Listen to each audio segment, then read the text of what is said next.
सुंदर JD law education में आपका स्वागत है। Hello friends, welcome back to another video. आज की वीडियो में हम समझेंगे कि एक व्यक्ति एक तरफा डिवोर्स कैसे ले सकता है। क्योंकि देखिए, जब डिवोर्स दोनों पार्टी तैयार होती है तो वो तो म्यूचुअल डिवोर्स होता है, वो बड़ा आसानी से मिल भी जाता है। लेकिन जो एक तरफा डिवोर्स होता है, अगर आपको दूसरी पार्टी ने किसी भी तरीके से तंग किया, परेशान किया, बहुत सारे रीज़न होते हैं, तो वो केस कैसे फाइल किया जाता है आज उसको डिटेल में हम समझेंगे। देखिए, वन साइडेड डिवोर्स है क्या बेसिकली। जब पति पत्नी में कोई एक अपनी शादी खत्म करना चाहता है लेकिन दूसरा पार्टनर मना कर दे, तो इसे कंटेस्टेड डिवोर्स या एक तरफा तलाक कहते हैं। बेसिकली कंटेस्ट का मतलब आपको लड़ना पड़ता है, तब जाके जो उसने गलत किया है वो आपको साबित करना पड़ता है। इसमें आपको कोर्ट में शादी तोड़ने का एक ठोस आधार ग्राउंड देना पड़ता है। जैसे कि भाई, मान लीजिए अगर वो दारू पी के मारता है ना, तो वो उसकी आपके पास किसी तरह की कोई चैट हो, उसकी वीडियो हो, मारा है तो उसकी फोटोग्राफ्स हों। अगर जो है वाइफ अगर ऐसा कुछ करती है तो उसके साथ भी आपके पास ऐसी ही चीज़ें होनी चाहिए। ये देखिए, हिंदू मैरिज एक्ट 1955 के सेक्शन 13 के तहत आता है। तो इसमें आप जो है सेक्शन 13 के अंदर आप इसको फाइल कर सकते हैं। यह म्यूचुअल डिवोर्स से थोड़ा लंबा चलता है क्योंकि कोर्ट सबूतों की जांच करता है। जैसे कि देखिए, म्यूचुअल डिवोर्स के अंदर तो दोनों पार्टी राजी हैं, तो कोर्ट कुछ नहीं कहेगा उसके अंदर। लेकिन यहाँ तो कोर्ट आपके सबूत देखेगा, तभी वो डिवोर्स देगा। देखिए, पहला क्या आधार हो सकता है कि भाई क्रुएलिटी का, मतलब आपके साथ में फिजिकल क्रुएलिटी या मेंटल क्रुएलिटी जो है, इस तरह की कोई क्रुएलिटी होना। फिजिकल क्रुएलिटी क्या होती है, देखिए, मार पिटाई करना, फिजिकल हार्म पहुंचाना हमको बेसिकली। और मेंटल क्या होती है, देखिए, गाली गलौज करना, ताने मारना, झूठे इल्जाम लगाना, या ये सब क्या है, मानसिक रूप से आपको प्रताड़ित करना होता है। और भी बहुत सारी चीज़ें हो सकती हैं। आपको किसी भी तरीके से इग्नोर करना, वो कई तरह की चीज़ें होती हैं जो कि मानसिक रूप से आपको चोट पहुंचा सकती हैं। देखिए, मेंटल क्रुएलिटी का आसान उदाहरण अगर समझे हैं, आजकल के ज़माने में ये बहुत कॉमन चीज़ है ना। देखिए, मिस्टर ए है, अपनी वाइफ को रोज़ ताने मारता है कि वह अनपढ़ है, उसे घर से बाहर नहीं जाने देता और उसके माँ बाप की सबके सामने बेइज्जती करता है। ये लगातार मानसिक तनाव देना लीगल ग्राउंड्स पर क्रुएलिटी माना जाता है। अगर आप किसी को कहते हैं कि भाई किसी तरह खाना नहीं बनाना आता, इवन अपने हस्बैंड को वाइफ भी ऐसे कह सकते हैं कि तेरी हाइट छोटी है, ठीक है, या उसके किसी बॉडी पार्ट्स को लेकर बहुत कुछ हो सकता है। तो ये सब भी क्या है, ये भी क्या है, ग्राउंड है क्रुएलिटी के। ये भी मेंटली आप उसको चोट तो नहीं पहुंचा रहे, लेकिन मानसिक चोट आप पहुंचाते हैं। तो की टिप्स क्या, देखिए, छोटी मोटी नोकझोंक क्रुएलिटी नहीं होती, ये एक गंभीर सर्विस मतलब सीवियर होना चाहिए। आगे देखिए, अब जो फिजिकल क्रुएलिटी, देखिए क्या है उसका उदाहरण, एक आसान सा उदाहरण एक बार समझ लें। अगर श्रीमती बी का पति शराब पीकर आए दिन उससे मारपीटाई करता है, एक दिन उसने इतनी चोट आई कि उसको हॉस्पिटल में भर्ती होना पड़ा। तो अब ये जो है आपके पास, देखिए, मेडिकल प्रूफ हो गया चोट का, और जिससे कि जो है आपके पास एक अच्छा सबूत है, क्योंकि चोट का आना भी आपके पास नहीं तो फोटोग्राफ्स होने चाहिए। तो देखिए, कोर्ट में मेडिकल रिपोर्ट्स और एमएलसी जिसे कहते हैं, मेडिको लीगल केस, दिखाकर फिजिकल क्रुएलिटी के आधार पर आप देखिए तलाक मांग सकते हैं। ये बहुत ही सॉलिड सबूत है, इसमें तो डिवोर्स होने के चांसेस बहुत ज़्यादा होते हैं।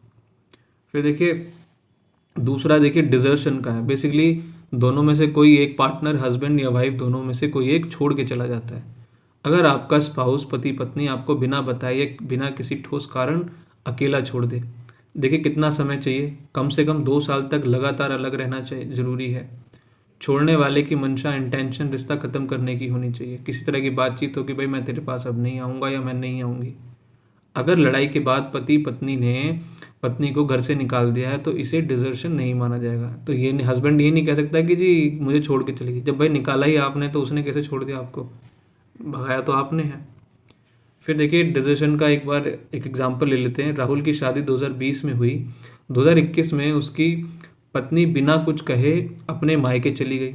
राहुल ने कई बार उसे वापस लाने की कोशिश की, फ़ोन किया, मैसेज किए, पर उसने आने से मना कर दिया और बात करना बंद कर दिया। अब 2024 में 3 साल हो चुके हैं। तो राहुल देखिए इस केस में क्या कर सकता है, वो डिसीजन के ग्राउंड पर डिवोर्स फाइल कर सकता है, क्योंकि देखिए यहाँ 2 साल की लिमिट थी, वो तो ऑलरेडी 3 साल से अलग रह रही है और बिना किसी कारण के रह रही है।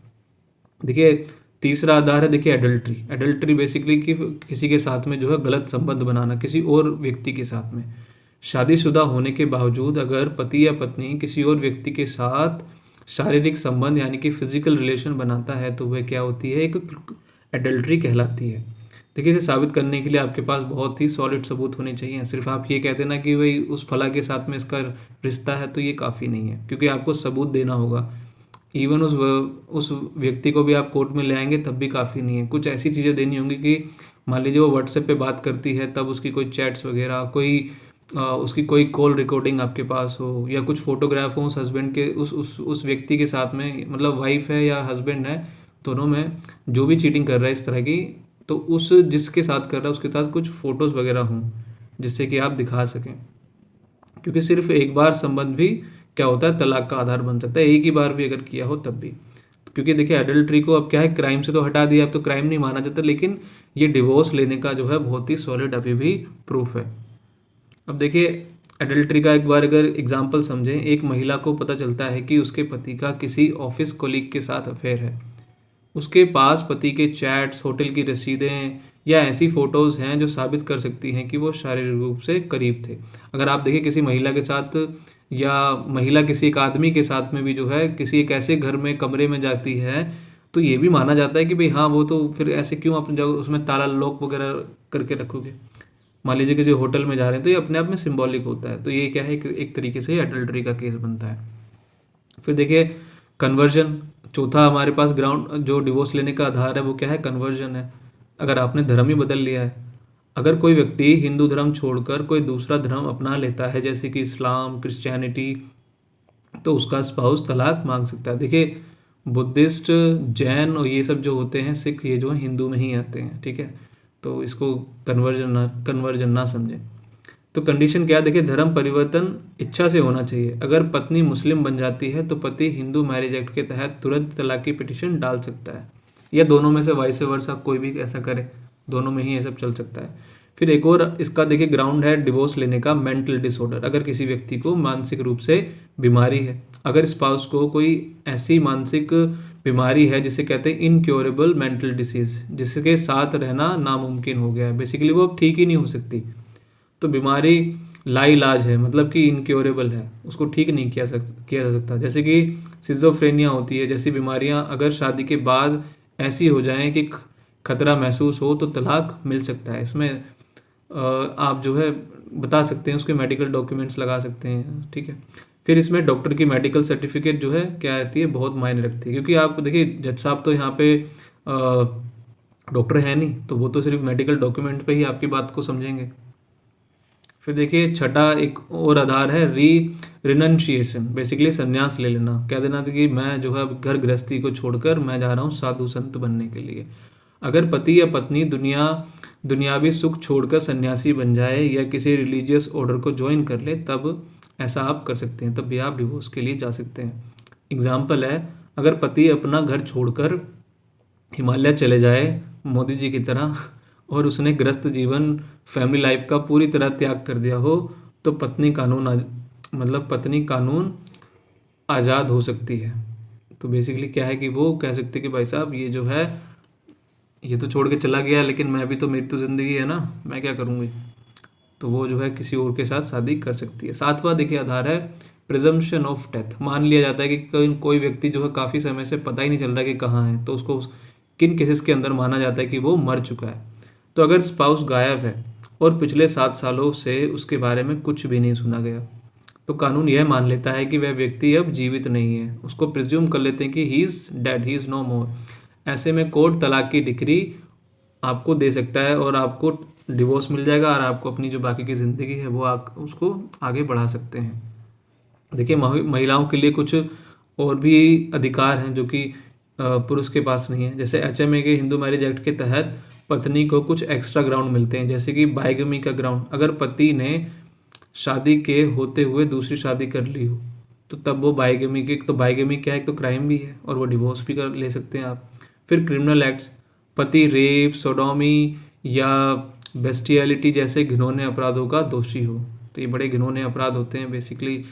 तो ऐसे केसेस के अंदर भी आप जो है डिवोर्स के लिए जा सकते हैं, ठीक है। रेपुडिएशन ऑफ मैरिज, अगर लड़की की शादी 15 साल से पहले हुई थी और उसने 18 साल की होने से पहले शादी को नकार दिया, क्योंकि देखिए उसके पास ऑप्शन है, अब वो 18 की हो गई है, उसकी मर्जी है, पहले बचपन था तो 18 के टाइम पर आके वो अपना डिसीजन ले सकती है। लेकिन अगर वो 18 के बाद में भी नहीं उसको कंटिन्यू चलने देती है, 2-3 साल हो गए हैं तब, उसके बाद नहीं वो ऐसे कह सकती है।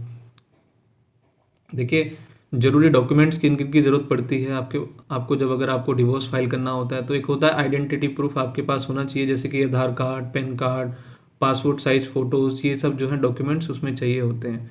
फिर आपको देखिए मैरिज को साबित करना होता है, तो मैरिज का सर्टिफिकेट चाहिए, मैरिज की फ़ोटोग्राफ्स चाहिए, या फिर अगर आपने शादी को रजिस्टर कराया तो उसका रजिस्ट्रेशन सर्टिफिकेट चाहिए।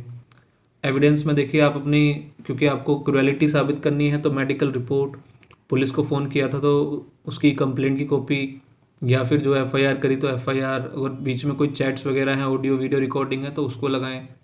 एड्रेस प्रूफ के लिए आपने rent agreement, voter ID card, या जो भी और कोई डॉक्यूमेंट है आपका जिसमें एड्रेस आपको दिखता हो। देखिए, तलाक की जो है कानूनी प्रक्रिया बेसिकली क्या है, आपको कंसल्ट करना है किसी लॉयर से, अच्छे अपने किसी जानने वाले एडवोकेट से मिलें। फिर आपको एक पिटिशन फाइल करनी है फैमिली कोर्ट में, जिसे पिटिशन कहते हैं। नोटिस कोर्ट दूसरे पार्टनर को फिर जो है एक क्या करता है, नोटिस भेजता है ताकि वो भी अपना आके पक्ष रखता है। फिर यहाँ पे देखिए ट्रायल चलता है, एविडेंस चलता है, दोनों तरफ से दोनों जो है एक दूसरे के ऊपर लांछन डालते हैं, दोनों अपनी अपनी बातों को कहने की कोशिश करते हैं।